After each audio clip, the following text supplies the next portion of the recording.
विवाह क्यों होता है, दूसरा कारण बताइए। वंश बढ़ाने के लिए। तो वंश तो सुअर भी बढ़ा रहे हैं।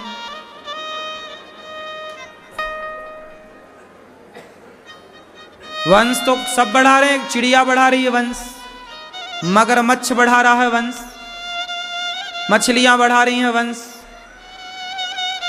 कौन है इस धरती पर? चींटियां वंश बढ़ा रही हैं। चींटियां इतनी सी हैं, लेकिन वो भी जान रही हैं कैसे वंश बढ़ता है।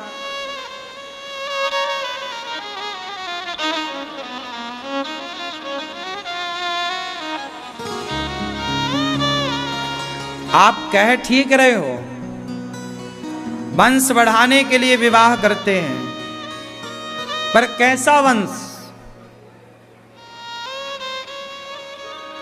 इनकी बात सही है। दूसरा कारण यही है कि वंश की वृद्धि के लिए विवाह किया जाता है, लेकिन ये पूरा सही जवाब नहीं है। सही जवाब तब होगा जब आप जिम्मेदारी से ये संकल्प लेंगे कि हम संतान पैदा करने के पहले, आप बच्चा पैदा करने के पहले एक डायरी बनाओ, एक डायरी उठाओ और उसमें लिखो कि आपको बच्चा क्यों पैदा करना है।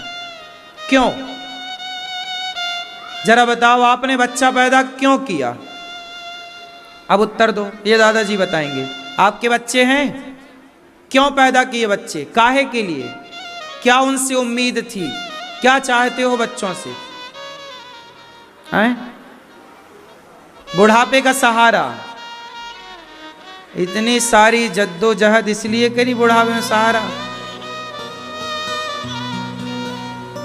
शादी ना करते तो शायद बूढ़े ही ना होते। हाँ? शादी करके और जल्दी बूढ़े हो गए।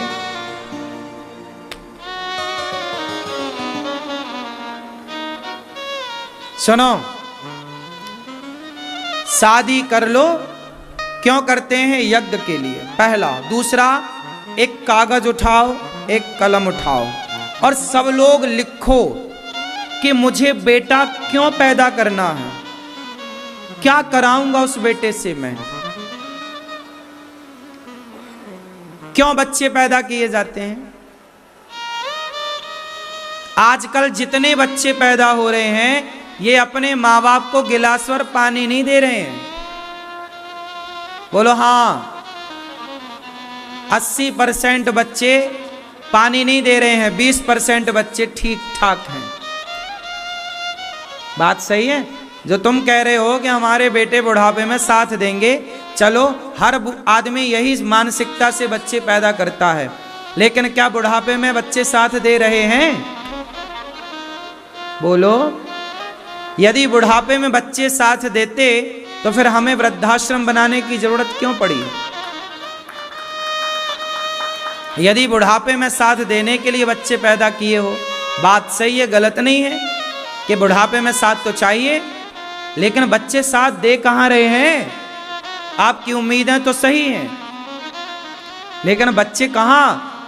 बूढ़ी मां को छोड़ के भाग जाते हैं, गिलास भर पानी नहीं मिल रहा है, पेट भर रोटियां नहीं मिल रही हैं।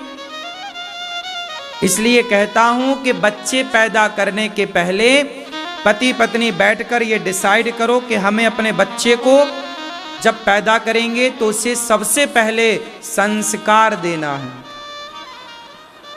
क्या देना है? क्या आप संस्कार देने के लिए तैयार हैं? यदि आप खुद संस्कारवान हैं, समय से सोते हैं, समय से जागते हैं, आप स्वयं भगवान की उपासना करते हैं, द्वार पे आए अतिथि की आप खुद सेवा करते हैं, आप दोनों पति पत्नी संस्कारवान हैं, तो आप अपने बच्चों को संस्कार दे पाओगे। जब आप खुद ही नहीं हैं संस्कारवान, खुद ही फॉलो नहीं करते, तो बच्चों से क्या उम्मीद है? बच्चे पैदा तो सब कर रहे हैं, काय के लिए कर रहे हैं? बुढ़ापे में साथ देगा। कहां दे रहे हैं साथ? सब भाग रहे हैं छोरियों को ले लेके, शादी हो गई भाग गए, बूढ़ा बूढ़ा आदमी अपना अकेले मरता है। क्यों मेरी मां? आजकल बच्चे शादी ब्याह करके अलग हो जाते हैं कि नहीं? चार चार, आज मैं एक माँ से मिलाऊंगा, शायद यहाँ आई एक माँ आई आज गौरी गोपाल में रहने के लिए। मैंने पूछा क्या बात हो गई? बोले महाराज मेरे बेटे ने मेरा जीते जी पिंडदान कर दिया। बोले ले तू मर गई मेरे लिए, मैंने तेरा श्राद्ध कर दिया, मैंने तेरा पिंडदान कर दिया, अब जा। बेटे ने जीते जी पिंडदान कर दिया, मैं जिंदा है। बोले अब तू मर गई मेरे लिए, जिंदा माँ को भगा दिया घर से। आई है माँ, ये माँ ने भी तो किया था ना बच्चा पैदा, इसलिए कि बुढ़ापे में साथ देगा।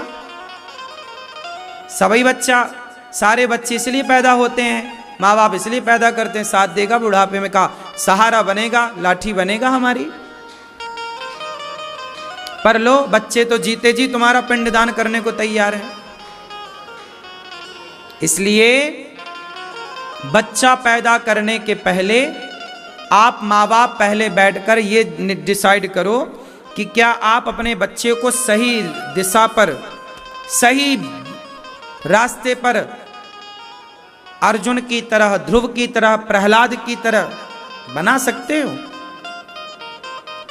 अरे भाई, जननी जने तो भक्त जने, या दाता या सूर, या से तो बंध्या भली काहे गवावे नूर। जब बच्चा पैदा किए ही हो तो ऐसा करो कि इतिहास रचने वाला बच्चा हो। ऐसे गीदड़ पैदा करके करोगे क्या? क्या मैया क्या कहती हो? तुम्हारा पेट, तुम्हारा गर्भ तब पवित्र होता है जब तुम्हारे गर्भ से योग्य संतान का जन्म होता है, वरना तुम्हारा गर्भ अपवित्र ही रहता है। यदि तुम्हारी औलाद कामनाई समाज के, भले काम ना किए, चोरी डकैती डाल रहे हैं तुम्हारे बच्चे, तो तुम्हारा बच्चा पैदा करना सार्थक हुआ कि बेकार हो गया? बोलो बोलो मेरी मां। अब आप चप्पल उतार के बाहर आओ, कथा सुन के जाओ तो चप्पल गायब हो जाती हैं। अब जो चप्पल चुराए वो भी तो किसी के बच्चे होंगे, तो उनके माँ बाप ने पैदा तो कर लिया, चप्पल चुराते फिर रहे हैं। सड़क में चलो तो मोबाइल चुराते फिर रहे हैं लोग, सड़क में चलो तो चैन चुराते फिर रहे हैं लोग, सड़क में चलो तो बहन बेटियों को छेड़ते हुए मिल रहे हैं कुछ लोग। बोलो हाँ कि ना? अब बच्चे पैदा तो किए, पर चौराहे में बैठ के वो लड़कियों को छेड़ रहे हैं, गलत गलत बातें कर रहे हैं लड़कियों को देखकर। तो तुमने ऐसे बच्चे काहे पैदा कर लिए कि जो दूसरों की बहन बेटी को छेड़ रहे हैं? ऐसे संस्कार देते कि बेटा, संसार की प्रत्येक लड़की, प्रत्येक स्त्री, प्रत्येक नारी हमारी माँ है, हमारी बहन है, हमारी बेटी है। संसार का प्रत्येक पुरुष तुम्हारा पिता है, तुम्हारा भाई है, तुम्हारा पुत्र है। जिससे विवाह होगा बस वो तुम्हारा पति, वो तुम्हारी पत्नी। उसके अतिरिक्त संसार की प्रत्येक स्त्री तुम्हारी माँ, बहन और बेटी। आज महाराज जी ने हम सभी लोगों को बहुत ही उत्तम एवं शिक्षाप्रद कथा सुनाई है। आशा करता हूँ यह शिक्षाप्रद उत्तम कथा आप लोगों को अवश्य पसंद आई होगी और हम सभी लोग इस कथा से कुछ न कुछ शिक्षा ग्रहण करके अपने जीवन को सुखी एवं सामर्थ बनाने का प्रयास करेंगे। मित्रों, अगर यह वीडियो आप लोगों को पसंद आया हो तो इस वीडियो को लाइक करें और अधिक से अधिक लोगों को शेयर भी करें, जिससे कि और भी लोग इस कथा से कुछ न कुछ शिक्षा ग्रहण करके अपने जीवन को सुखी बना सकें। मित्रों, अगर अभी तक आप लोगों ने हमारे चैनल को सब्सक्राइब नहीं किया है तो तुरंत सब्सक्राइब कर लें, जिससे आने वाले शिक्षाप्रद महाराज जी के वीडियोस आपको समय पर प्राप्त हो सकें और आप उसे सुनकर अपने जीवन को सुखी बना सकें। तो कल फिर किसी ना किसी शिक्षाप्रद महाराज जी के वीडियोस के साथ आप लोगों के समक्ष प्रस्तुत होंगे। तब तक के लिए राम राम।